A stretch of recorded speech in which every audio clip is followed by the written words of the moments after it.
नमस्कार दोस्तों, welcome to Smart Academy YouTube channel. मैं आपका दोस्त मुनेश सिंह। आज हम एएलपी साइको के बहुत ही महत्वपूर्ण टॉपिक जिसका नाम फॉलोइंग डायरेक्शन टेस्ट के बारे में पढ़ने जा रहे हैं। इस टेस्ट के अंतर्गत दो तरह के टेस्ट आते हैं, एक तो वॉच टेस्ट और दूसरा टेबल टेस्ट। आज हम टेबल टेस्ट के बारे में पढ़ेंगे जो दो प्रकार की होती हैं। एक तो होती है अल्फ़ाबेटिक टेबल और दूसरा होती है नंबरिक टेबल। तो हम अल्फ़ाबेटिक टेबल के बाद पढ़ेंगे। क्वेश्चन इसके अंतर्गत 10 आते हैं और टाइम हमारे पास होता है 5 मिनट। ठीक है, तो इस टेबल के अंतर्गत क्या क्या चीज़ आती है, कैसे कैसे अपन हल करते हैं वो देखते हैं। ये एक टेबल है, तालिका है। इसमें मुख्य बिंदु होते हैं जिनके बारे में चर्चा करते हैं। सबसे पहली जो चीज़ होती है आपके अंतर्गत वो होती है पंक्ति, जिसको इंग्लिश में रो कहते हैं और हिंदी में पंक्ति।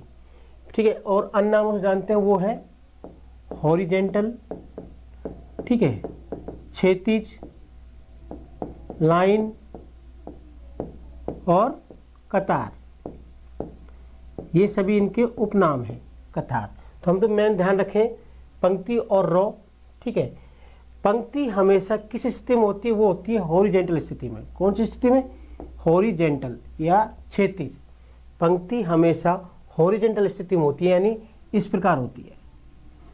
ये पंक्ति की स्थिति है, रो की एक स्थिति है। पंक्ति हमेशा हॉरिजेंटल स्थिति में होती है। तो पंक्ति एक का पहला अक्षर कौन सा होगा, ये देखिए, ये होगा एक पहला अक्षर। पंक्ति एक का ये पहला है और ये सेकंड नंबर, दूसरा अक्षर, ये थर्ड नंबर, ये फोर्थ और ये फिफ्थ। जब भी पंक्ति की बात करेगा तो हमको एक क्षैतिज स्थिति में चलना है। जैसे पंक्ति 3 की बात करते हैं, रो 3 की बात करते हैं, तो हम पंक्ति को किस रूप में चलेंगे? क्षैतिज के रूप में, यानी फर्स्ट, सेकंड, थर्ड, फोर्थ या फिफ्थ। तो पंक्ति या रो हमेशा एक क्षैतिज स्थिति में होती है, हॉरिजेंटल स्थिति में होती है। ठीक है, दूसरी जो चीज़ महत्वपूर्ण चीज़ हमारे पास है वो है कॉलम। दूसरी जो महत्वपूर्ण चीज़ है वो क्या है? कॉलम। तो कॉलम को हम स्तंभ के नाम से भी जानते हैं। कॉलम को किस नाम से जानते हैं? स्तंभ के नाम से जानते हैं। कॉलम की जो स्थिति होती है, देखो पूरी, जैसे पंक्तियां कितनी थी? 5 थी। विशेष स्थिति में 7 भी हो सकती है। उसी प्रकार कॉलम भी 5 होते हैं और विशेष परिस्थिति में भी 7। यदि पंक्ति 7 होंगी तो कॉलम भी 7 होंगे, लेकिन पंक्तियां 5 हैं तो हमारे पास कॉलम भी 5 है। कॉलम की जो पंक्ति की स्थिति आप बताया था क्षैतिज के रूप में होती है, जबकि कॉलम की स्थिति कैसी होती है? वर्टिकल। कैसी होती है? वर्टिकल, यानी खड़ी स्थिति में होता है कॉलम हमेशा, वर्टिकल, खड़ी स्थिति में, इसलिए इसे वर्टिकल भी कहते हैं। तो ऊपर से हम स्टार्ट करते हैं। ये हमारा पहला, ये दूसरा, थर्ड, फोर्थ और फिफ्थ। तो कॉलम एक का पहला क्या है? ए, दूसरा बी, तीसरा डी, चौथा ई और पांचवा सी। इसी प्रकार कॉलम 3 में ये फर्स्ट, ये सेकंड, ये थर्ड, ये फोर्थ और ये फिफ्थ। इसी प्रकार 5 में 1, 2, 3, 5। तो कॉलम की जो स्थिति होती है, स्तंभ की जो स्थिति होती है, वो वर्टिकल स्थिति में होता है, यानी खड़ी स्थिति में होता है। और जबकि पंक्ति या रो की बात करें तो कैसी स्थिति में होती है? क्षैतिज के रूप में। ठीक है दोस्तों, चलो हम ये कॉलम और पंक्ति की बात हो गई, रो और कॉलम की। तो इसलिए इस टेस्ट को रो कॉलम टेस्ट भी कहते हैं। ठीक, हमने पंक्ति, रो या कॉलम या स्तंभ के बारे में देख लिया कि दोनों की कैसी स्थिति होती है। अब हम इस पूरी तालिका में मेन जो चीज़ होती है आती है आपका बायां या दायां भाग। ठीक है, बायां या दायां भाग, जिसको हम लेफ्ट साइड या राइट साइड, ठीक है, राइट साइड। तो जहां पर मैं खड़ा हूं, जिस स्थिति में मेरा हाथ बायां है, वो ही हमारी तालिका का बायां, यानी ये जो हिस्सा है, जो ये हिस्सा है, ये तालिका कौन सा हिस्सा है? ये बायां हिस्सा है, यानी लेफ्ट साइड है। ठीक है, कौन सी साइड है? Left side. ये बायां हिस्सा है। जस्ट जहां पर मेरा दायां है, राइट हैंड है, उस साइड में तालिका का राइट हिस्सा है, दायां भाग। तो आपको समझ में आ गया होगा कि जहां पर अपना बायां होता है वहां पर तालिका का बायां है, और जिस साइड में अपना दायां हाथ है वहां पर ही तालिका का दायां भाग है, यानी राइट साइड है। तो ये तालिका के दाएं और बाएं की बात हुई, ठीक है, ये तालिका के दाएं और बाएं की बात हुई। अब कैसे आपसे पूछता सवाल कैसे करता है, वो बोलेगा पंक्ति 3 के बाएं से, पंक्ति 3 के बाएं से, तो इसका मतलब ये पंक्ति 3 के बाएं से मतलब यहाँ से, ठीक है, इधर साइड से, यहाँ से स्टार्ट करने की कह रहा है, बाएं से कह रहा है तो हमको इस साइड से स्टार्ट करनी है। जबकि बोलता है पंक्ति 5 में दाएं से, तो पंक्ति 5 दाएं से कहता है यानी राइट साइड से कहता है, तो इसका मतलब है हमको वहां से स्टार्ट करना है, 1 2 3 जो भी नंबर बोलता है, और बाएं से बोलता है तो यहाँ से। बायां और दायां ये दो चीजें सिर्फ पंक्ति के साथ यूज की जाएंगी, उपयोग की जाएंगी। पंक्ति के साथ या रो के साथ ही बोलेगा आपको बायां दायां चलने के लिए, कभी भी कॉलम और स्तंभ के साथ नहीं बोलेगा। जैसे रो 1 में दाएं से तीसरा अक्षर कौन सा होगा, तो रो 1 ये है और बात कर रहा है दाएं से, तो हमको कहां से चलना है, दाहिनी साइड से, जिस साइड से अपना हाथ दाईं तरफ है उधर से।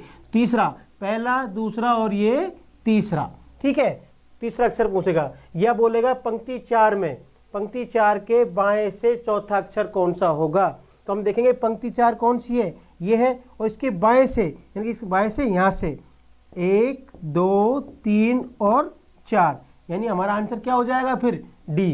तो जब बाएं और दाएं से बोलता है तो हमको हमारे जहाँ पर बायां होता है उस साइड से चलते हैं, दाएं से बोलेगा जिस साइड हमारा राइट हैंड है, दायां भाग हिस्सा है उस साइड से चलेंगे। तो और पंक्ति या रो के साथ में ही बायां और दायां दो चीजों का उपयोग कहाँ होगा, ध्यान रखें, ये हमेशा पंक्ति या रो के साथ ही होगा, न कि कॉलम और स्तंभ के साथ। अब यदि पंक्ति के साथ में बायां दायां यूज होता है तो कॉलम के साथ क्या यूज होता है देखते हैं। कॉलम के साथ में जो चीज यूज होगी उसको बोलते हैं ऊपर नीचे, क्योंकि ये कैसी स्थिति में, खड़ी स्थिति में, ठीक है। तो खड़ी स्थिति में होने के कारण कॉलम के साथ में क्या बोलेंगे, ऊपर नीचे। हमसे कहेगा कि कॉलम 3 में या स्तंभ 3 में ऊपर से, तो आपको पता है ऊपर का मतलब कहां से है, यहां से है, ऊपर से, ऊपर से चौथा अंक, तो 1 2 3 और चौथा अंक हम यहाँ पहुंचे, तो ऊपर से बात करता है तो कॉलम में ऊपर से चलना है हमको, ठीक है। अब और नीचे से बोलता है कि कॉलम 1 में नीचे से अंतिम अक्षर पहुंचिए, तो नीचे से पहुंचना है हमको, यहाँ से अंतिम अक्षर क्या है हमारा, ये है, यहाँ पर पहुंचना है। इसी प्रकार कॉलम 5 में नीचे से मध्य अक्षर पर पहुंचिए, नीचे से मध्य अक्षर पर, तो नीचे से मध्य अक्षर पर यहाँ पहुंचेंगे, ठीक है। तो ध्यान रखें कि कॉलम या स्तंभ के साथ में ऊपर और नीचे यूज होता है, जबकि पंक्ति और रो के साथ में हमेशा लेफ्ट या राइट, दायां बायां यूज किया जाता है, ठीक है दोस्तों। ये तो मैंने बात करी आपको किसकी, तालिका की बात। अब हम करते हैं कि तालिका के अंतर्गत इसके भीतर जो भी अंक होते हैं उनके हिसाब से, ठीक है। तो देखिए बोलता है कि पंक्ति 3 के मध्य अक्षर के दाएं दूसरा, तो ध्यान रखें ये तो है मध्य अक्षर, ठीक है। अब यहां पर इसका कौन सा दायां भाग होगा, कौन सा बायां, मैंने कहा जिस साइड अपना बायां है वो इसका बायां भाग है, ठीक है। तो पंक्ति 3 के मध्य अक्षर के बाएं की तरफ बोलते हैं तो हमको कहां चलना है, इस साइड में, और जब बात करता है दाएं की तो फिर हमको कहां चलना है, इस साइड में। तो पंक्ति 3 के मध्य अक्षर के दाएं दूसरा, तो दाएं दूसरा, दाएं की बात कर दी तो दूसरा ये हो गया, और बोलता है बाएं दूसरा, तो बाएं दूसरा ये हो गया, ठीक है दोस्तों। चलो एक उदाहरण और लेते हैं कि पंक्ति 1 के अंतिम अक्षर के बाएं अंतिम अक्षर, देखो यहां पर आए इस अक्षर पर, इस अक्षर के बाएं, तो मैंने आपको बताया था ये साइड राइट साइड चलते हैं, इधर चलेंगे तो लेफ्ट साइड यानी बाईं तरफ के अंतिम अक्षर, तो अंतिम अक्षर ये आ गया, तो हम यहाँ पहुंच गए, ठीक है दोस्तों। तो ये बायां और दायां फिर पंक्ति के यूज करेगा, और जब भी बाएं दाएं की बात होगी तो हम पंक्ति में ही चलेंगे, न कि स्तंभ में, कॉलम में। अब ऊपर नीचे बात करता है रो 4 का तीसरा अक्षर, तो पहला दूसरा तीसरा अक्षर, यहां पहुंचे हम, के ऊपर दूसरा, जब ऊपर की बात करें तो हम किस साइड चलना है, क्योंकि हमारा ऊपर हिस्सा कहां पर था, यहाँ, और ये साइड निचला है, तो ऊपर की साइड चलना है हमको, तो के ऊपर दूसरा, ये पहला और ये दूसरा, या फिर बोलता है के नीचे कौन सा अक्षर होगा, तो नीचे की जब बात करें तो हम यहाँ आएंगे और नीचे कौन सा अक्षर होगा, तो ये होगा। जब ऊपर की बात करेंगे तो स्तंभ में ही बढ़ना है ऊपर की तरफ, ठीक है, और जब नीचे की बात करता है तो स्तंभ में नीचे की तरफ चलना है। जब बाएं की बात करता है तो पंक्ति में बाईं तरफ चलना है, और जब दाईं की बात करता है तो पंक्ति में ही दाईं तरफ चलना है। ये विशेष ध्यान रखना है आपको जब भी बोलेगा। और देखिए एक बार कि पंक्ति 5 का चौथा अक्षर, पंक्ति 5 के चौथा अक्षर, ठीक है, मैं दोनों चीज ले लूंगा एक साथ। के ऊपर तीसरा अक्षर, के ऊपर ये तीसरा अक्षर, हम यहाँ पहुंच गए। के बाएं दूसरा, अब इस अक्षर के पूछ के, अब देखो ऊपर बोला तब तो हम किस में बढ़े थे, कॉलम में, अब यहाँ पर दे दिया बाएं, के बाएं दूसरा अक्षर, तो अब हमको कॉलम में नहीं किस में बढ़ना है, पंक्ति में, इसका बाएं साइड में, तो ये पहला और ये दूसरा, और आंसर क्या हो जाएगा, बी। ठीक है दोस्तों, ये ऊपर नीचे बाएं दाएं की बात हुई। अब इसमें आगे जो एक चीज आती है इंपॉर्टेंट, के और से, इनसे बहुत सारे सवाल गलत बचते हैं, दो शब्दों से बहुत फर्क पड़ता है और पूरी तालिका में कई सवाल गलत हो जाते हैं, तो विशेष ध्यान रखें इन दो चीजों का। सबसे पहले के, तालिका के जिस भी चीज के साथ के शब्द लग जाए तो उससे क्या फर्क पड़ता है। पंक्ति 3 के तीसरा अक्षर, पंक्ति 3 का तीसरा अक्षर, तीसरा अक्षर ये है, पंक्ति 3 का तीसरा अक्षर, तीसरा अक्षर के ऊपर दूसरा, यानी इस अक्षर के साथ क्या लगा, के, इस अक्षर के साथ क्या लगा, के, पंक्ति 3 का तीसरा अक्षर के ऊपर दूसरा, तो पहला दूसरा। जब भी जिस शब्द के साथ, जिस अक्षर के साथ के लग गया तो हमको उस शब्द को काउंटिंग में शामिल नहीं करना, गिनती में शामिल नहीं करना, उसको छोड़ के फिर काउंट करेंगे हम। जैसे इसको छोड़ दिया, फिर हमने काउंट किया 1 और 2 और हमारा आंसर हो गया डी। जबकि से के साथ क्या होता है वो देखिए, क्वेश्चन हूबहू ऐसे के ऐसे ही है, क्वेश्चन में मैंने कोई बदलाव नहीं किया है, ठीक है, क्वेश्चन यही है, सिर्फ लैंग्वेज बदल दी है कि पंक्ति 3 के मध्य अक्षर, ये तीसरा अक्षर, तो ये है पंक्ति 3 का मध्य अक्षर से। अब इसके साथ मैंने क्या यूज किया है, से, ध्यान रखा कि से ऊपर दूसरा अक्षर, से ऊपर दूसरा अक्षर, तो से का मतलब क्या है, अब हम इस अक्षर को काउंटिंग में करेंगे, तो ये तो पहला हो जाएगा और ये हो जाएगा दूसरा, और हमारा आंसर अब क्या आएगा, बी आएगा।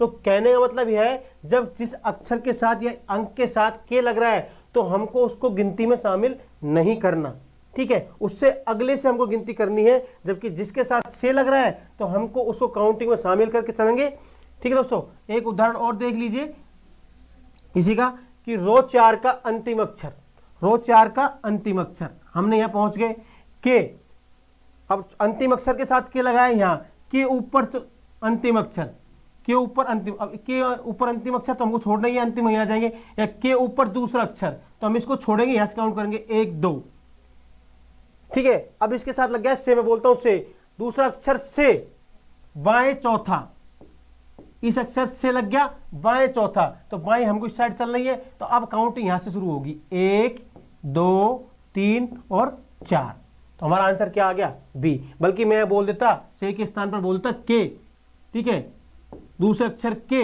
बाएं चौथा अक्षर, तो फिर हमारी काउंटिंग कहां से शुरू होती है, यहां से 1 2 3 और 4, जब हमारा आंसर क्या होता, बी होता। तो के और से इतना फर्क पड़ता है और आपका आंसर गलत हो जाता है, तो विशेष ध्यान रखें, सिर्फ ये याद रखें जहां जिसके साथ के लग रहा है, जिसके साथ के लग रहा है वो हमको काउंटिंग में छोड़ के चलना है, और जिसके साथ से लग रहा है वो हमको काउंटिंग में, गिनती में शामिल करके आगे चलना है।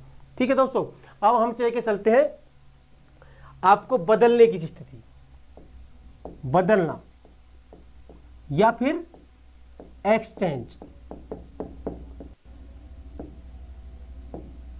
बदलना या एक्सचेंज करना, विनिमय करना, यह शब्द भी आपको मिल सकता है। तो जब किसी चीज को बदलना होता है या एक्सचेंज करना होता है या विनिमय करना होता है, तो हमें से बदलने के लिए और एक्सचेंज करने के लिए दो चीजों की आवश्यकता होती है। वो कैसे आवश्यकता होती है कि कोई चीज बदलने के लिए, इस पेन से किसी चीज को बदल रहा हूं मैं उंगली को, तो यहां पर दो चीजें एक्सचेंज होंगी। देखिए कि मैं कहूंगा पंक्ति 1 या रो 1 को रो 5 से बदलने पर, पंक्ति 1 या पंक्ति 5 को आप उसमें बदलने पर, अदला बदली करने पर, उसका मतलब यही है एक्सचेंज करने पर, तो हम क्या, आपको पता है कि पंक्ति 1 का पहला अक्षर कौन सा है, ये है। रो 1 का दूसरा अक्षर, रो 1 का तीसरा, रो 1 का चौथा और रो 1 का ये पांचवा। तो ये पहला अक्षर है, ये दूसरा है, ये तीसरा है, ये चौथा और ये पांचवा। अब रो 5 से बदल रहा हूं मैं, किससे बदल रहा हूं, रो 5 से। तो ये भी पहला है, ये दूसरा अक्षर है, ये थर्ड, फोर्थ और ये फिफ्थ। आपने देखा कि रो 1 का पहला, दूसरा, तीसरा, चौथा और पांचवा। इसी प्रकार रो 1 का पहला, दूसरा, तीसरा, चौथा और पांचवा अक्षर। अब हम एक्सचेंज करना है, हमको बदलना है, तो हम क्या करेंगे, इसके पहले अक्षर को रो 5 के पहले अक्षर से बदलेंगे। ठीक है, तो हमारे ए के स्थान पर क्या पहुंच जाएगा, यहां पर सी, और सी के स्थान पर क्या आ जाएगा, ए। ये आप उसे बदल गए, सी का स्थान ए ने ले लिया और ए का स्थान किसने ले लिया, सी ने। ऐसे ही नंबर 2 के को नंबर 2 से बदलेंगे, तो ई के स्थान पर यहां पर भी ई आएगा और वहां पर भी ई है तो ई आ जाएगा। ये हो गए, एक्सचेंज हो गए। तीसरे को हम तीसरे से बदलेंगे, तीसरे को हम तीसरे से बदलेंगे, तो डी का स्थान क्या लेगा, ए, और ए का स्थान डी। चौथे को हम चौथे से बदलेंगे, तो यहां पर बी के स्थान पर क्या पहुंच जाएगा, ई, और ई के स्थान पर बी, और पांचवे को पांचवे से, यानी ई और यहां पर बी।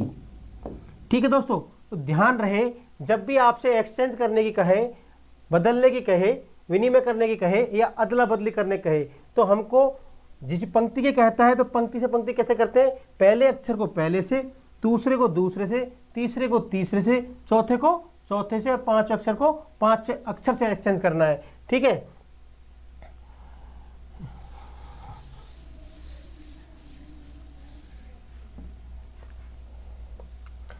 ये तो हमने पंक्ति को बदलने की कहा, पंक्ति को एक्सचेंज करने के लिए। अब हमसे कहता है कॉलम या स्तंभ को एक्सचेंज करने के लिए, कॉलम या स्तंभ को एक्सचेंज करना है, बदलना ही है, कॉलम को भी और इसको भी कॉलम एक्सचेंज करना है या फिर बदलना है। तो बोलता है कॉलम 2 को, कौन से कॉलम को, 2 नंबर को कॉलम नंबर 5 से बदलिए। बदलने पर हम देखते हैं कि हमारे ये पहला है, ये दूसरा, तीसरा, चौथा और ये पांचवा है। ऐसे ये फर्स्ट, सेकंड, थर्ड, फोर्थ और फिफ्थ। ठीक है, तो वही हमको करना है कि इसके पहले को, इसके फर्स्ट नंबर का जो डिजिट है उसको स्तंभ नंबर 5 के फर्स्ट डिजिट से बदलना है, स्तंभ नंबर 5 के फर्स्ट डिजिट से बदलना है। स्तंभ नंबर 2 के को डिजिट को स्तंभ नंबर 5 के दूसरे डिजिट से बदलना है, यानी फर्स्ट को फर्स्ट से, सेकंड को सेकंड से, थर्ड को थर्ड से, फोर्थ को फोर्थ से और फिफ्थ को फिफ्थ पे। ठीक है, देखो ई के स्थान पर ई आ जाएगा, डी के स्थान पर डी है, ठीक है, सी के स्थान पर बी आ जाएगा, बी के स्थान पर ए आ जाएगा और ई के स्थान पर बी आ जाएगा। इस प्रकार हमको एक्सचेंज करने हैं, चाहे वो पंक्ति की कहे और चाहे स्तंभ या कॉलम की कहे। ध्यान रखना, बदलने एक्सचेंज के लिए हमेशा 2 चीजें बोली जाएंगी एक साथ, या तो ऐसे नहीं कि एक चीज को एक्सचेंज कराएगा, आपसे कहेगा पंक्ति 1 को पंक्ति 5 से, या पंक्ति 2 को पंक्ति 4 से, कॉलम 1 को 2 से, कॉलम 2 को 3 से, 2 एक साथ बोलेगा। ठीक है, ये हो गई बदलने की बात। अब इससे जो अगली चीज आती है वो है विपरीत क्रम, उल्टे क्रम में। आपको जो चीज बताता है वो है विपरीत क्रम में लिखने पर, विपरीत क्रम में लिखने पर, उल्टे क्रम में लिखने पर, या फिर अपोजिट क्रम में लिखने पर। जब किसी चीज को अपोजिट करके, उल्टा करके या विपरीत क्रम में लिखते हैं तो ध्यान रखें, देखो मेरे पास मार्कर है, इस मार्कर को देखिए, मार्कर का जो टॉप हिस्सा है वो ऊपर है, दिख रहा है हमको, जो निब का टॉप हिस्सा है ऊपर दिख रहा है, और जहां से पकड़ते हैं बॉटम हिस्सा वो नीचे है। अब इसको उलटने की बात कहते हैं, तो देखिए जिसका जो बॉटम हिस्सा था वो ऊपर आ गया और जिसका जो टॉप हिस्सा था वो नीचे चले गया। वही बात है सेम, मेरे से कहेगा उलटने के लिए कभी 2 चीज़ों की आवश्यकता नहीं होती, केवल एक ही चीज़ को उलटते हैं। जैसे कहा हमने कि पंक्ति 3 को उलटने पर, रो 3 को उलटने पर, हमको आपको जैसे पता है, सबको हमने आप पता है कि 1 नंबर, 2 नंबर, 3 नंबर, 4 नंबर और 5 नंबर ये पंक्ति के सीरियल नंबर है, अंक के। तो अब हम कैसे बदलेंगे, जब इसको पूरे को, इस चीज को हमको उलटना है, यानी पहले वाला अंक कहां पहुंच जाएगा, 5 पर, तो बी के स्थान पर क्या पहुंच जाएगा, डी। इस सी के स्थान पर सी रहेगा, इसमें कोई चेंज नहीं होगा क्योंकि बी मध्य में है, इस सी पर सी, यहाँ पर बी। आपने देखा पहला किससे बदला, एक नंबर किससे बदला हमने, 5वें से, दूसरे को किससे बदला, चौथे से, और तीसरा हमारे ऐसा है जिसमें कोई चेंज नहीं होगा, नो चेंज। ध्यान रखें मेरा, ये उलटने की स्थिति है, हमने इसको पूरे को उलट दिया है, हमारे ऐसे रखी थी पूरी पंक्ति, इसको उलट के ऐसे कर दिया है, तो जो पहले स्थान पर था वो अंतिम स्थान पर पहुंच गया, जो दूसरे पर था वो चौथे स्थान पर पहुंच गया, और तीसरे में कोई चेंज नहीं हुआ। ऐसे ही ये पंक्ति की बात है, पंक्ति 5 को ले लो कि पंक्ति 5 को उलटने पर, अपोजिट करने पर या विपरीत क्रम में लिखने पर, जब विपरीत क्रम में लिखते हैं तो हमारा पहला अक्षर किससे बदलेगा, 5वें से, दूसरा किससे बदलेगा, चौथे से, तीसरे में हमारा कोई चेंज होता नहीं है, फिर वो चौथा किससे बदला, दूसरे से, और पांचवा पहले से, तो ये सी आ गया। ये लो, तो उल्टे क्रम में विपरीत क्रम में लिखने पर हमको सिर्फ जो अंतिम होता है उसको फर्स्ट में लाना है, दूसरे वाले को चौथे के स्थान पर, और तीसरे में नो चेंज।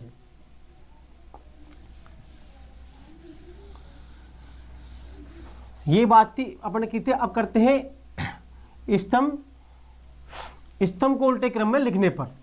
आप लिख लिया पंक्तियों को लिखते, अब स्तंभ, स्तंभ 3 को उल्टे क्रम में लिखने पर, ये हमारे पास क्या है, स्तंभ 3 है, कॉलम 3 है। तो ये पता है आपको, ये पहला है, ये दूसरा अंक, ये तीसरा, चौथा, और ये 5वां अंक है। तो जब हम इसको उल्टे क्रम में लिखते हैं, अभी इन दोनों की स्थिति ऐसे रखी हुई बिल्कुल, ठीक है, इसका टॉप हिस्सा वहां पर है 1 नंबर। जैसे इसको उलटने की बात करते हैं तो इसका जो निचला हिस्सा है ये कहाँ पहुंच जाएगा, टॉप, यानी डी के स्थान पर क्या आ जाएगा, ए, बी के स्थान पर यहाँ पर बी है, सी में कोई चेंज नहीं होगा, ये बी है, और डी। देखो इसको मैंने जैसे उलट दिया, डी नीचे आ गया, बी फिर नीचे आ गया, सी में कोई चेंज होगा नहीं, ये बी के स्थान पर बी आ गया, और जहाँ पर ए था अंतिम में वो ए कहाँ पहुंच गया, 1 नंबर पर। तो उलटने पर ऐसे उलटते हैं तालिका में। अब जो सबसे इंपॉर्टेंट चीज रह गई इस तालिका की वो है विकर्ण। क्या है, विकर्ण, ठीक है। अब इस तालिका में सबसे जो इंपॉर्टेंट चीज है वो है विकर्ण। विकर्ण किसे कहते हैं, किन्हीं दो कोनों को तिरछा मिलाने वाली रेखा को विकर्ण कहा जाता है। देखो हमारा कोण है यहां से, और एक कोण हमारा ये रहा, इसको तिर्यक या तिरछी मिलाने वाली रेखा, इसको तिरछी मिलाने वाली रेखा क्या कहलाती है, विकर्ण कहलाता है। ऐसे ही हमारे यहां से ये कॉर्नर है, एक ये है, तो इसको तिरछी के रूप में टेढ़ी मिलाने वाली रेखा क्या कहलाती है, विकर्ण कहलाती है। तो एक तालिका में 2 विकर्ण होते हैं, आपने देखा एक विकर्ण तो ये है, दूसरा विकर्ण ये है। पूरी तालिका में, पूरी टेबल में कितने विकर्ण होते हैं, 2, ठीक है। लेकिन हम अध्ययन की सुविधा के अनुसार, पढ़ाने की सुविधा के अनुसार इसको 4 भागों में बांटते हैं। कितने भागों में बांटते हैं, 4 भागों में। आपको दिख रहा है एक भाग ये रहा, दूसरा ये रहा, तीसरा ये हो जाएगा, और चौथा भाग ये। अब इनको क्या नाम से जाने जाते हैं, आपको खूब पता है कि ये भाग कौन सा भाग है तालिका का, बायां भाग, यानी लेफ्ट साइड है, और ये साइड कौन सी साइड है तालिका की, दायां भाग, यानी राइट साइड। ये हमारी राइट साइड है। बस इनके आधार पर इनके नाम रखे गए हैं। देखो ये बायां भाग है तो ये है बायां ऊपरी विकर्ण। कौन सा है, बायां ऊपरी विकर्ण। ये बायां नीचे विकर्ण। ठीक है दोस्तों, ऐसे इस प्रकार ये दाईं साइड है तो इसको हम देंगे दायां नीचे विकर्ण, और ये ऊपरी साइड है तो दायां ऊपरी विकर्ण। अब हमने विकर्ण को 4 भागों में बांट लिया है, ठीक है। बायां ऊपरी विकर्ण, बायां निचला विकर्ण, दायां ऊपरी विकर्ण या दायां नीचे, यानी लेफ्ट साइड ऊपरी अप विकर्ण है, ये लेफ्ट साइड डाउन विकर्ण है, ये राइट साइड अप है, और ये राइट साइड डाउन विकर्ण है। ठीक है दोस्तों, अब कैसे इसका यूज होता है वो देखिए। इन चारों का उपयोग कैसे करते हैं विकर्ण में। पंक्ति एक के पहला अक्षर या पंक्ति एक के विकर्ण को, पंक्ति एक का विकर्ण क्या हो सकता है, एक यही होगा पंक्ति एक का विकर्ण, ठीक है दोस्तों। लेकिन पंक्ति एक का भी यही है और कॉलम एक का भी यही है। पंक्ति पांच का विकर्ण ये है, ठीक है भाई। इन दोनों का तो सिर्फ दोनों को मिलकर एक ही बनता है ये, और उसकी डायरेक्शन कैसे होती है, ऐसे होती है। हम यहां से स्टार्ट किया और यहां तक चले। पंक्ति पांच की हमने यहां से स्टार्ट किया और यहां तक चले, ठीक है। लेकिन स्तंभ पांच के विकर्ण का, इसका विकर्ण कैसे निकलेगा, यहां से। और फर्क इतना हो जाएगा कि हमने पहले रो 5 में यहां से स्टार्ट किया था और स्तंभ 5 में यहां से स्टार्ट करेंगे। समझ गए दोस्तों। पंक्ति 5 में या रो 5 का ये है कि जहां से हमने स्टार्ट किया वही हमारा पहला होगा। इधर से स्टार्ट किया है तो ये हमारा पहला, और वहां से स्टार्ट करेंगे तो वो हमारा पहला, ठीक है। ये दो विकर्ण है। अब जो तालिका के 4 कॉर्नर के अक्षर होते हैं, तालिका में 4 जो कॉर्नर के अक्षर होते हैं, ठीक है, कोई भी 4, पहला ये है, एक ये है और ये है, 4 कॉर्नर के अक्षर। प्रत्येक अक्षर के भी कितना विकर्ण निकलता है, आप समझदार है सभी, 4 अक्षर विकर्ण निकलता है। मैंने बताया था अभी अध्ययन के लिए हम 4 विकर्ण पढ़ेंगे। ये लो, मैंने अक्षर एक के भी 4 विकर्ण निकाल दिए। क्या इधर कुछ है, नहीं है, इधर कुछ है, नहीं है, इधर है कुछ, नहीं है। तो जितने भी कॉर्नर के अक्षर होंगे उनका केवल एक ही तरफ विकर्ण निकलता है, और वो विकर्ण है ये, ठीक है। अक्षर एक का देख लिया हमने। इसी प्रकार अक्षर सी का देखते हैं। ये मैंने सी का निकाला, ठीक है। ये सी का विकर्ण हो गया, ठीक है। तो यहां पर कुछ नहीं, यहां पर कुछ नहीं, यहां पर कुछ नहीं, सिर्फ एक ही साइड विकर्ण निकल रहा है, वो है ये, ठीक है। जो जितने भी कॉर्नर के अंक होंगे, ठीक है, उन सभी का एक ही विकर्ण निकलेगा। इसी का भी एक ही विकर्ण निकलेगा, इसका भी एक विकर्ण निकलेगा ओनली, ठीक है दोस्तों। इसका भी एक ही विकर्ण निकलेगा। यहां भी कुछ नहीं है, यहां भी कुछ नहीं है और यहां भी कुछ नहीं है, केवल एक साइड ही है। तो जितने भी कॉर्नर के अंक हैं उन सभी का एक अंक निकलेगा। लेकिन जो तालिका का मध्य अक्षर होता है, ये तालिका का मध्य अक्षर है, जो तालिका का मध्य अक्षर है उसके 4 विकर्ण निकलते हैं। वो देखिए,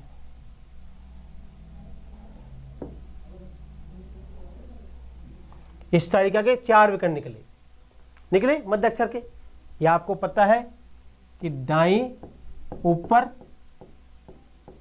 दायां नीचे, ये आपको लैंग्वेज दी जाएगी सवालों में।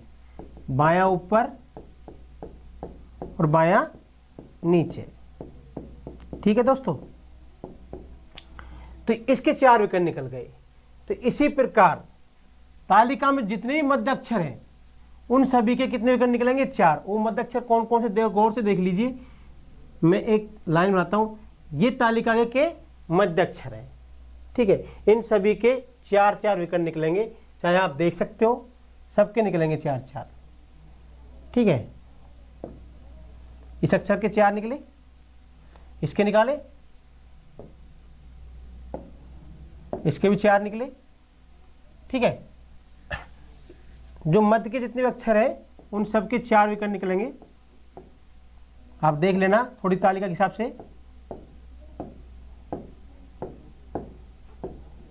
इसके भी 4 निकले गए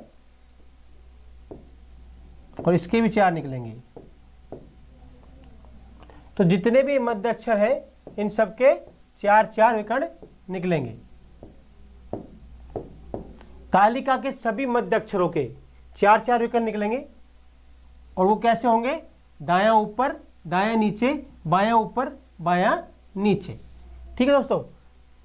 अब हमारे पास ये हो गए चारों कॉर्नर के, और 9 अक्षर हो गए हमारे मिड के, जिनके इनके एक निकलेगा कॉर्नर वालों का, मिड वालों के 4 निकलेंगे। और जो ये बचे हुए हैं हमारे साथ, जितने भी साइड में साइड में और बीच में बच रहे हैं आपके 12 अक्षर। इन सभी के दो दो विकर्ण निकलेंगे, क्योंकि यदि विकर्ण को मैं इस साइड ऐसे से बढ़ाऊं तो अपने पास यहाँ तो कुछ है ही नहीं, तो इसका बायां ऊपर और बायां नीचे निकलेगा ही नहीं, सिर्फ दायां ऊपर और दायां नीचे निकलेगा। इसका भी ऐसे ही और इसका भी ऐसे ही, यहाँ पर भी इन सबके दो दो। तो ध्यान रखें, कॉर्नर के जितने भी अक्षर हैं उन सबका एक एक, मिड में 9 अक्षर है उन सभी के 4, और जो 12 अक्षर साइड में है, ये साइड में है, इन सभी के दो दो, इन सभी के दो दो विकर्ण निकलेंगे। अब बात करते हैं कि विकर्ण की बदलने की। आपसे जो सवाल में देगा लैंग्वेज कि पंक्ति 1 के विकर्ण को पंक्ति 5 के विकर्ण से बदलने पर, किस पर? बदलने पर या फिर एक्सचेंज करने पर। ध्यान रखना, कुछ भी दे सकता है आपको, एक्सचेंज करने पर, विनिमय करने पर, बदलने पर। तो मैंने देखा पंक्ति 1 का विकर्ण क्या है, पंक्ति 1 का विकर्ण ये है, पंक्ति 5 का विकर्ण, पंक्ति 5 का विकर्ण ये है। ध्यान, हमने कहाँ से स्टार्ट किया था? पंक्ति 1 को हमने कहाँ से स्टार्ट किया था? यहाँ से। तो हमारा पहला अक्षर, दूसरा, तीसरा, चौथा और पांचवा। पंक्ति 5 को कहाँ से स्टार्ट किया हमने? यहाँ से। तो पहला, दूसरा, तीसरा, चौथा और पांचवा अक्षर, ठीक है। दोस्तों अब देखिए, बदलना है हमको, एक्सचेंज करना है। किससे हम एक्सचेंज करेंगे? पहले अक्षर को पहले अक्षर से, यानी ए के स्थान पर क्या लिखेंगे? सी, और सी के स्थान पर क्या लिखेंगे? ए। इसी प्रकार इसमें दूसरे में बी है, यहाँ डी है, तो दूसरे अक्षर को दूसरे से बदलते हैं, तो बी का स्थान क्या लेगा? डी, और डी का स्थान क्या ले लेगा? बी। तीसरा हम दोनों का बिल्कुल सेम अक्षर है, कोई चेंज नहीं होगा। यदि मैं बदलता हूँ तीसरे को तीसरे से, तो सी रहेगा हमारा, ठीक है। चौथा को चौथे से बदलेंगे, यानी यहाँ पर क्या आ जाएगा? डी, और यहाँ पर आ जाएगा हमारा ई, ठीक है दोस्तों। और पांचवे को, अंतिम अक्षर को अंतिम अक्षर से बदलते हैं, तो यहाँ पर ई है और यहाँ पर बी है।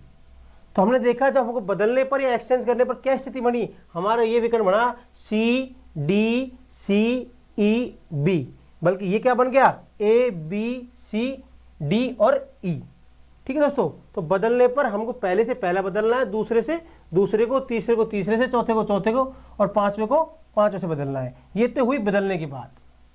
अब कहता है कि विकर्ण को एक्सचेंज करें, ये बदलना था पंक्ति का। अब बोलते हैं कॉलम 1 को कॉलम 5 से बदलने पर, कॉलम 1 को कॉलम 1 के विकर्ण को कॉलम 5 के विकर्ण से। अब कॉलम 1 का विकर्ण तो यही है, आप गौर देखें, लेकिन कॉलम 5 का विकर्ण कहां से स्टार्ट किया हमने? यहां से। कॉलम 5 का विकर्ण वैसे ही निकलेगा, सिर्फ क्या बदली है? स्थिति बदली है, क्योंकि ये हमारा पहला था, यहां से स्टार्ट किया हमने, दूसरा यहां से स्टार्ट किया, तीसरा ये पढ़ा, चौथा ये, और पांचवा अंतिम पढ़ा ये। लेकिन स्तंभ 5 या कॉलम 5 से जब हम विकर्ण निकालते तो पहला ये है, दूसरा, तीसरा, चौथा और पांचवा। अब हमको इन दोनों को एक्सचेंज करेंगे, तो कैसे करेंगे? पहले को आपको पता ही है पहले से करना है, हमारा ये पहला है, इस दूसरे को हम किससे करेंगे? इसके दूसरे से। तीसरा हमारा नो चेंज में आता है, और तीसरे को तीसरे से, चौथे को चौथे से, और पांचवे को पांचवे से। अब चेंज करने की सिर्फ स्थिति बदल गई है कि इसको अब किससे बदलना है? इससे बदलना है, क्योंकि स्टार्ट हमने वहां से किया था, तो पहला अक्षर हमारा कौन सा होगा? ये होगा, न कि ये तो हमारा अंतिम अक्षर होगा, ठीक है। तो ए का स्थान क्या ले लेगी? बी, इसकी जगह ई, यहाँ पर सी में कोई होगा, सी का सी रहेगा, यहाँ सी है, डी के स्थान पर क्या आ गया? डी की जगह क्या आ जाएगा? डी का डी रहेगा यहाँ पर, और पांचवें सी के इसके स्थान पर आ जाएगा सी। तो हमने बदल दिए, तो पहले को पहले से बदलना है, दूसरे को दूसरे से, तीसरे को तीसरे से, चौथे को चौथे से, पांचवे को पांचवे से बदलना है, ठीक है दोस्तों। ये बदलने की बात पूरी हुई, मैंने आपको पंक्ति और कॉलम दोनों में ही बदल के दिखा दिए हैं। अब करते हैं उलटने पर। उलटने पर, विकर्ण को उलटने पर, या फिर अपोजिट क्रम में लिखने पर, अपोजिट क्रम में लिखने पर, ठीक है। तो पंक्ति जब मैंने कहा कि अपोजिट उलटने की बात करता है, तो सिर्फ एक चीज की बात करेगा, यहां कंपेयर में दो चीज से नहीं होगी, ओनली एक चीज। वो बोलेगा पंक्ति 1 के विकर्ण को उलटने पर। तो पंक्ति 1 का विकर्ण तो यही है, ठीक है। इसको उलटने हमको पता है पहला, दूसरा, तीसरा, चौथा और पांचवा, ये आप समझ गए होंगे, क्योंकि स्टार्ट हमने यहां से किया, तो हमारा फर्स्ट नंबर का अक्षर यही पड़ा फिर हम सेकंड का पढ़ा, थर्ड का पढ़ा, फोर्थ का और फिफ्थ नंबर का। ठीक है, तो पंक्ति एक के विकर्ण को उलटने पर, तो उलटने की स्थिति में मैं आपको पहले बता चुका हूं कि पहले को 5वें से, दूसरे को चौथे से और तीसरे में 9 चेंज। तो हम क्या करेंगे, पहले को किससे बदलेंगे, 5वें से। तो हमारा ए के स्थान पर क्या आ जाएगा, 5वां अक्षर क्या है जो ई, 2 के स्थान पर क्या आ जाएगा डी, यहाँ कोई चेंज नहीं होगा, इस डी की जगह बी पहुंच जाएगा और यहाँ पहुंच जाएगा ए। तो हमने उलट दिया, ई को कहाँ ले गए 1 नंबर पर, डी को कहाँ ले गए 2 नंबर पर, सी अपने तीसरे स्थान पर रह गई, 4 पर हमारा बी हो जाएगा और 5 पर हमारा ए हो जाएगा। ये हमने उलट दिया। ठीक है, चाहे किसी की भी कहे हमको उसको उलटना है, चाहे हमसे कहे पंक्ति 5 के विकर्ण को उलटने पर, या कहे स्तंभ 5 के विकर्ण को उलटने पर, या कहे स्तंभ 5 के अंतिम अक्षर के विकर्ण को उलटने पर, तो भी हम यही करेंगे। अब स्तंभ 5 का अंतिम अक्षर क्या है, ये है, इसका विकर्ण मैंने आपको बताया कॉर्नर का विकर्ण एक ही निकलता है, वो ये निकलता है। इसको उलटने पर अब हमने स्टार्ट कहाँ से किया, यहाँ से नहीं किया, हमने यहाँ से किया है। ठीक है, तो यहाँ अलग स्थिति में बदलेंगे, फिर यहाँ पर यदि बोलता है तो यहाँ से अलग स्थिति में निकलेंगे, फिर हम 1 को 4 से करेंगे, 2 को 3 से कर देंगे, क्योंकि इस अक्षर के, इसके अक्षर का विकर्ण निकलवा रहा है। ठीक है दोस्तों, ये ध्यान रखना है। और चीजें हम जैसे जैसे टेबल हल करेंगे, सॉल्व करेंगे, तो आपको वहां क्लियर हो जाएंगी सभी चीजें कि हम कैसे करते हैं। आप जितना ज्यादा अभ्यास करेंगे इसमें तालिका में, आप उतने ही निखरते जाएंगे। तो ज्यादा से ज्यादा अभ्यास कीजिए। ठीक है, अब हम आपके लिए एक तालिका सोल्व करने जा रहे हैं जिसमें आपके सभी डाउट क्लियर हो जाए। हाँ, ये तालिका है, इसको हम सोल्व करने जा रहे हैं। ठीक है दोस्तों, तो हम चलते हैं क्वेश्चन नंबर 1 से ही।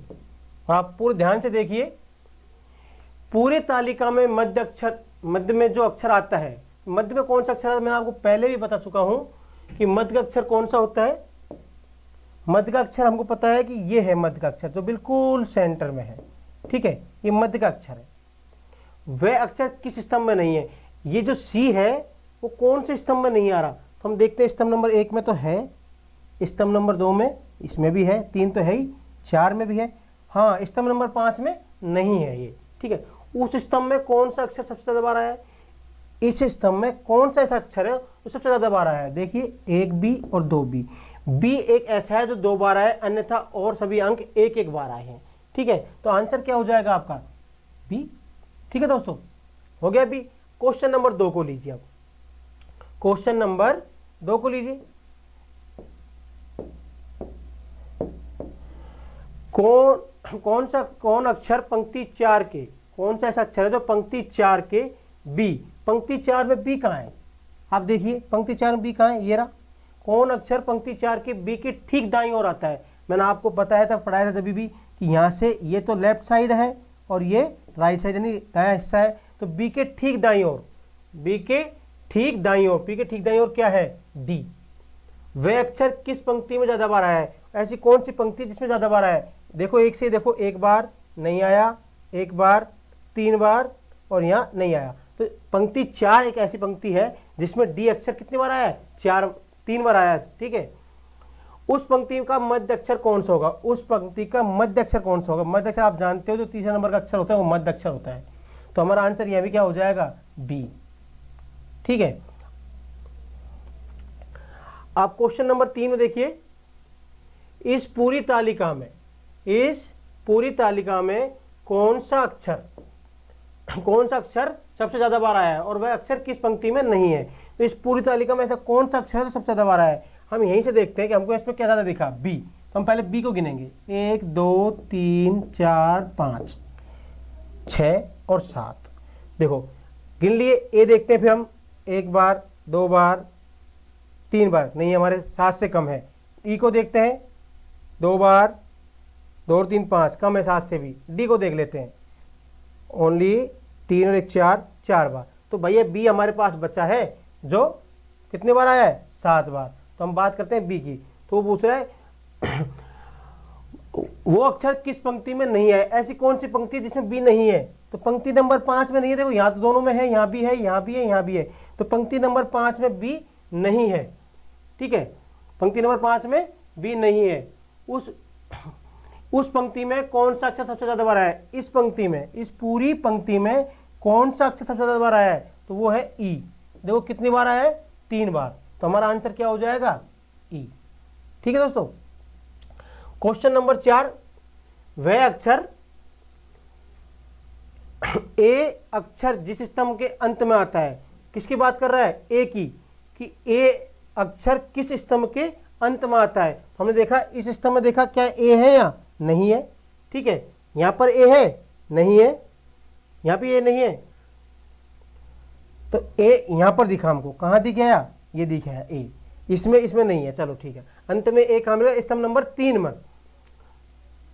अंत में से उस स्तंभ का तीसरा अक्षर, उस स्तंभ का तीसरा, आपने देख लिया तीसरा अक्षर कहां है, ये राशि के दाएं दूसरा, के दाएं दूसरा, के लग गया, इसके साथ क्या लगा है, मैं आपको क्लियर कर देता हूं, के लगा है, तो हमको काउंटिंग में शामिल नहीं करना है, यस करेंगे, पहला और दूसरा, तो हम यहां पहुंच गए, के दाएं दूसरा अक्षर, के नीचे बाएं विकर्ण का, नीचे की तरफ बाएं विकर्ण, मैंने आपको बताया था एक विकर्ण तो निकलता है ये तो हो गया बाएं ऊपर, और एक निकलता है ये हो गया बाएं नीचे, तो बाएं नीचे विकर्ण का अंतिम अक्षर कौन सा होगा, तो कौन सा होगा अंतिम अक्षर आपका, ए, तो आपका आंसर क्या है, ए।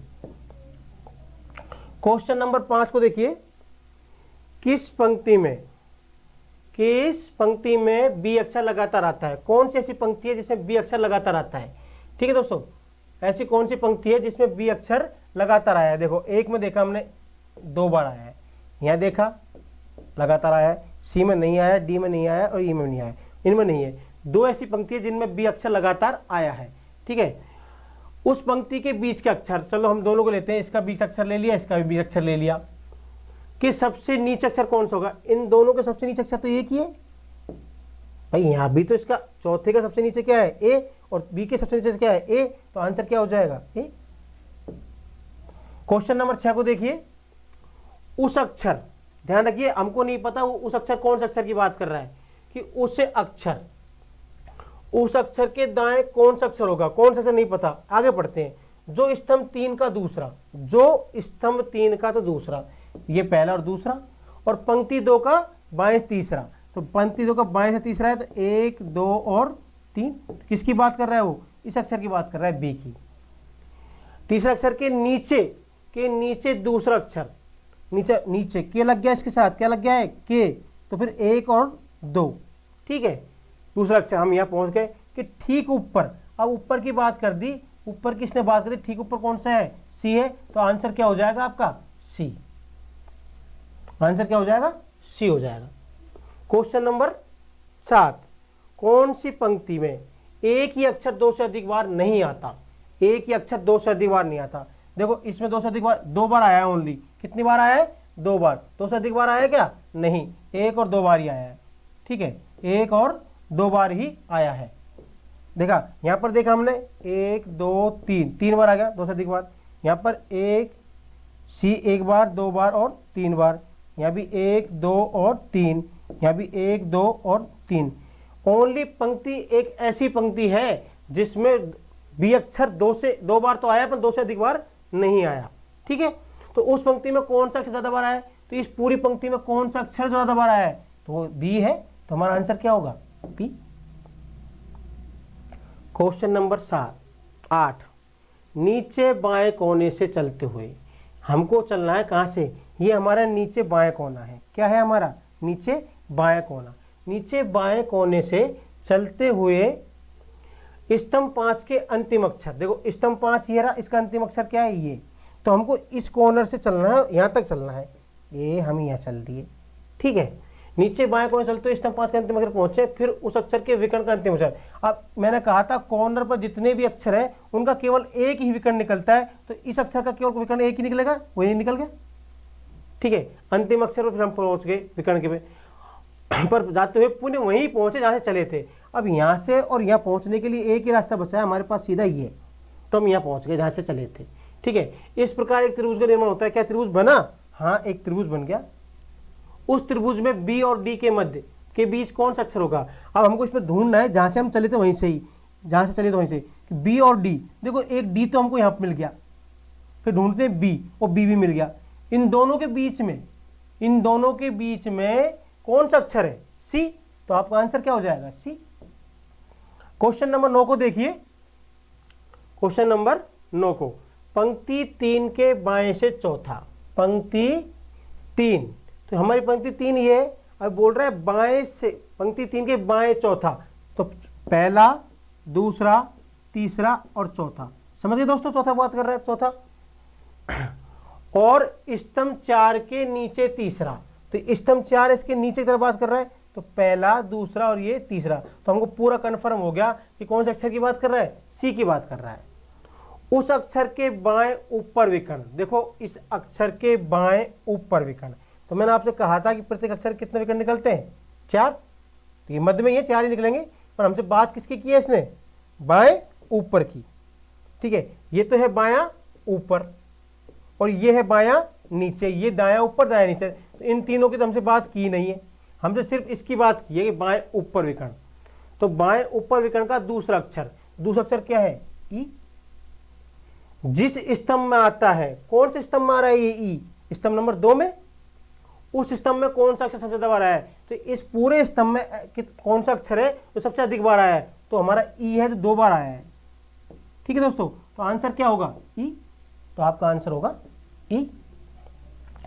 क्वेश्चन नंबर अंतिम, किस स्तंभ के आरंभ और अंतिम का अक्षर समान है, ऐसा कौन से स्तंभ है जिनका आरंभ और अंतिम अक्षर समान है, तो हम 1 नंबर से देखते हैं, यहाँ ए सी है, नहीं है ई ई, देखो हमको यहाँ मिल गया दोस्तों, जिसका पहला अक्षर भी ई है और अंतिम अक्षर भी ई है। और देखते हैं, ये तो हमको मिल ही गया है, आगे देखते हैं, डी ए नहीं है, बी ई नहीं है, बी ई नहीं है, तो ओनली स्तंभ नंबर 2 एक ऐसा स्तंभ है जिसका आरंभ और अंतिम दोनों ही अक्षर समान है, समान आता है। उस स्तंभ के मध्य अक्षर, उस स्तंभ का मध्य अक्षर आपको खूब पता है, मध्य अक्षर कौन सा है, सी है।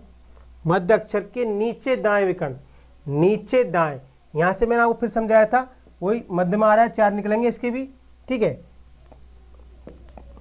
निकल गए 4।